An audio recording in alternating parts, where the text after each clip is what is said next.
Dionysus, Bacchus.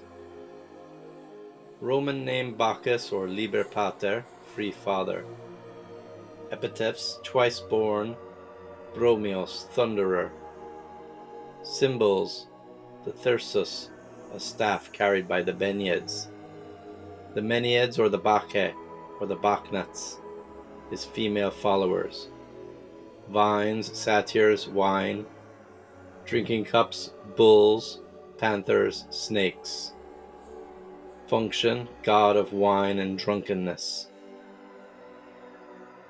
The birth of Dionysus. Dionysus was the son of Zeus and the mortal woman Semele, who was the daughter of Cadmus, king of Thebes. When Hera learned that Semele was pregnant with her husband's child, she disguised herself as Semele's nurse and convinced the girl she should demand that Zeus show himself to her, as he did to his wife. But first she should make him swear to meet any demand she might make. Semele did so, and Zeus was forced to comply. Unfortunately, it seems that Zeus showed himself to Hera in the form of a lightning bolt, and so Semele was struck by Zeus's lightning and died in a blaze. Hermes rescued the unborn baby from Semele's womb, and the child was sewn into Zeus's thigh, where he stayed for the rest of the pregnancy. When he was ready to be born, Dionysus was delivered from his father's thigh, which explains Dionysus's epitaph, twice born. Hermes spirited the boy away to live with his aunt, Ino, one of his mother's sisters. Ino and her husband Athamas raised Dionysus as a girl to try to hide him from Hera's wrath. But Hera was not fooled and caused Ino to go mad. After several mishaps, Ino jumped into the sea, where she became the goddess Leucothea. Dionysus and the Tyrrhenian pirates. When Dionysus was still a young boy, he found himself in need of passage to the island of Naxos. He asked some pirates for a ride, and the pirates agreed, but they actually planned to kidnap him, believing that he was the son of a wealthy family.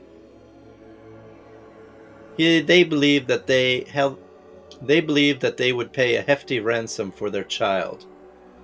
While at sea, the crew tried to tie him up, but the bonds fell away of their own accord. At this point, the helmsman recognized that this was no ordinary boy, and tried to prevent any harm coming to Dionysus. But the captain ignored the helmsman's warning, and told the sailors to hold on to the boy. Suddenly, wine began to flow all over the ship. Vines began to grow from the sails, and ivy began to twine around the mast. And then Dionysus turned into a lion, and a bear appeared on the deck. The lion seized the captain and began to tear him apart, and the sailors jumped into the sea. As they jumped into the sea, they turned into dolphins. Dionysus, now back in human form, prevented the helmsman from following his comrades into the sea, and told him that his aid would be rewarded and no harm would come to him. Dionysus and Phrygia. Hera still hated Dionysus, and she drove him mad, causing him to run away and wander around the world, until he came to Phrygia in what is now central Turkey. Here he met Cybele, a Phrygian mother goddess, whose worship had been accepted by the Greeks. Cybele cured him of his madness, and Dionysus established his cult and rite of worship. Dionysus's rites were similar to those of Cybele, and they involved drinking, wild dancing, playing the tambourine, and the feeling of ecstasy or divine possession. Ecstasy is from the Greek word meaning to stand outside of oneself. Dionysus also gained a group of female followers called the Menyids, or the Bacchae or the Bacchants, who followed him around, singing, dancing, drinking, and playing the tambourine.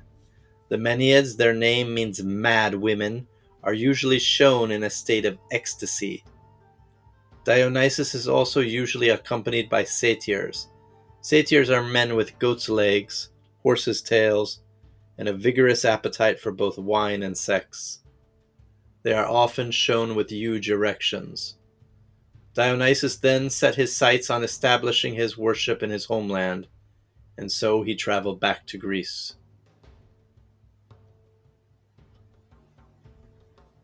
God or mortal? Dionysus' status as a god was always an issue.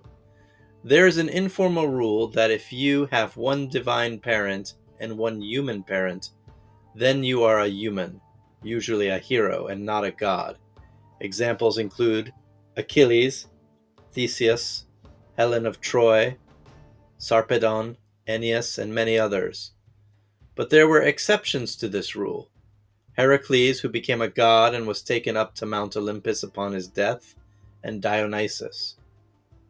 Dionysus insisted that he was always a god, maybe because he was born from Zeus's thigh, and stories like the Tyrrhenian pirates told above seem to confirm this. But no one believed him because his mother was a mortal.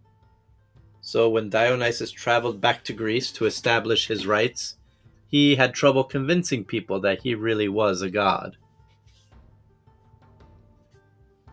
Resistance myths. There are several resistance myths connected with Dionysus.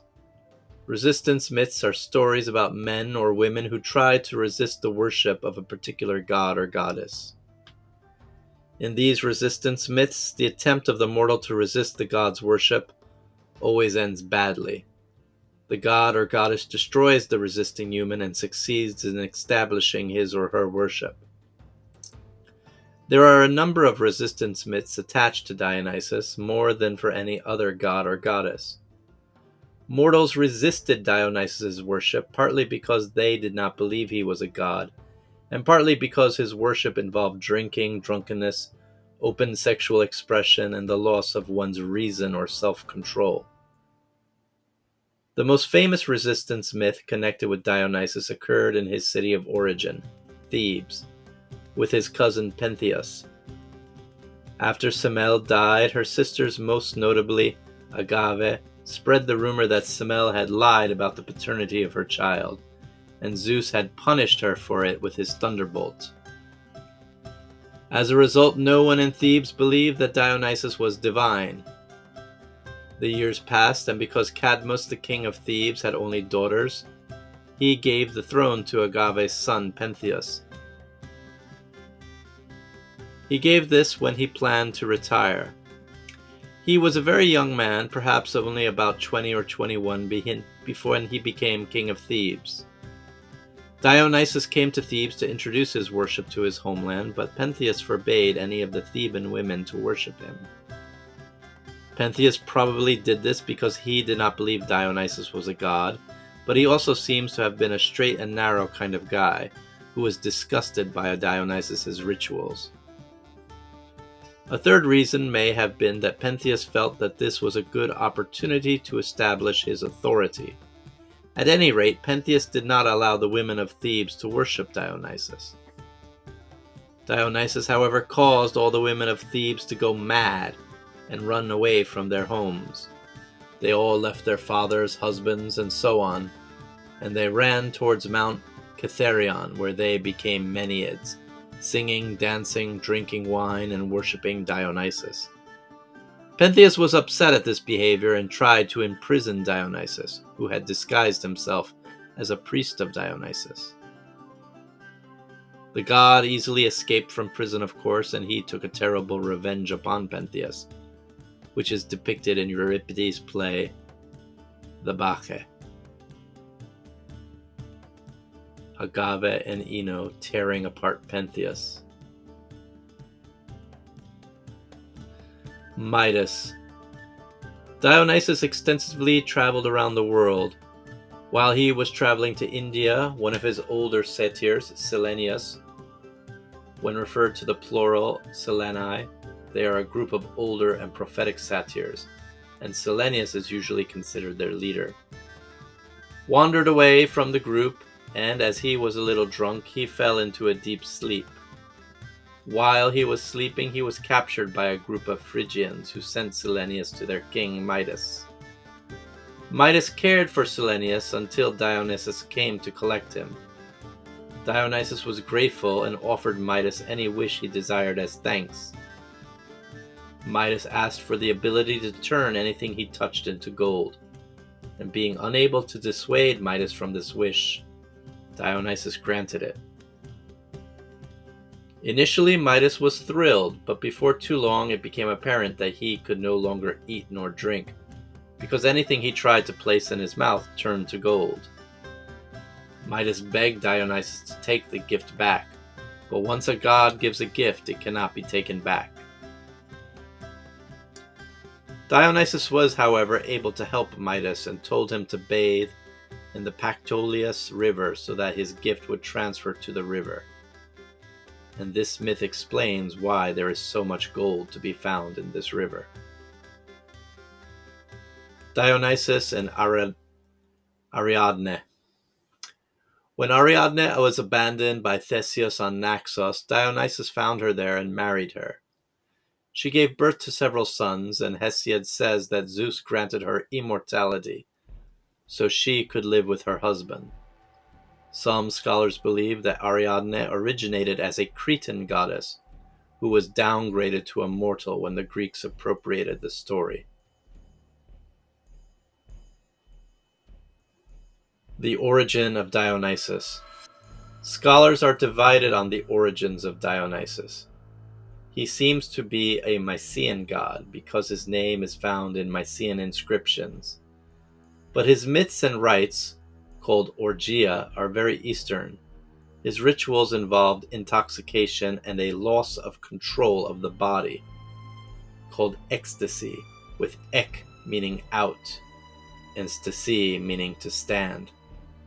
Together they mean to stand outside of oneself and allow Dionysus to possess the body.